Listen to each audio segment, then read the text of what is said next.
네, 강제징용 배상 판결에 따른 일본의 통상 보복 조치와 관련해 정치권은 한 목소리로 규탄하면서 처리를 촉구했습니다. 다만 정부의 지원을 강조한 여당과 달리 야당은 정부의 무능 외교라고 비판하면서 시각차를 드러내기도 했습니다. 국회로 가보겠습니다. 우철희 기자. 네, 국회입니다. 네, 여야 모두 일본의 이 조치에 대해서 비판을 하면서도 속을 또 들여다보면 입장이 엇갈리는군요.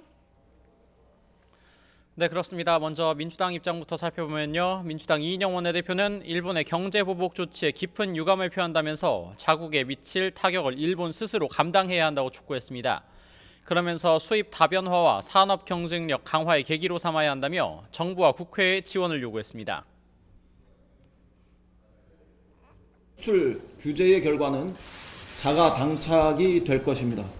국회에서도 이 난관을 타개해 나가는데 입법적, 정책적, 또 재정적 지원을 아끼지 않을 것을.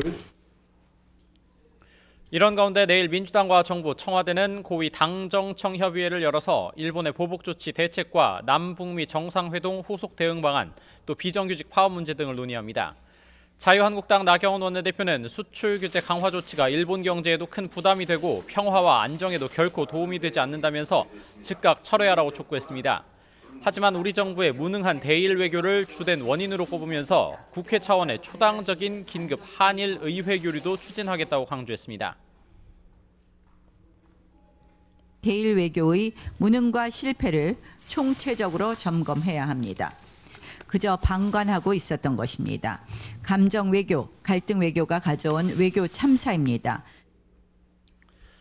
바른미래당 오신환 원내대표 역시 일본의 치졸한 경제 보복을 용납할 수 없다면서도 아마추어 외교로 무능함을 드러낸 외교부가 정신을 차려야 한다고 지적했습니다. 자, 그리고 사실상 정상화에 들어간 국회. 내일부터 교섭단체 대표 연설을 진행할 텐데 여전히 변수가 많아요.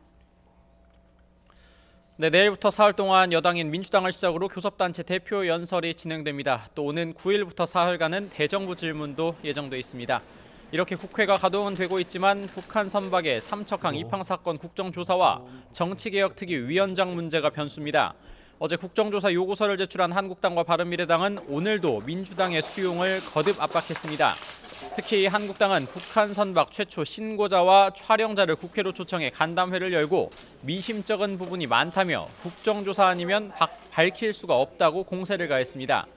하지만 민주당은 관련 상임위나 대정부 질문으로 충분하다며 거부 의사를 굽히지 않고 있습니다. 선거법 개정안을 다루는 정치개혁특위 위원장인 정의당 심상정 의원을 끌어내린 것도 다른 야당의 거센 반발을 사고 있습니다. 특히 바른미래당에서는 내분 조짐까지 되살아나고 있습니다.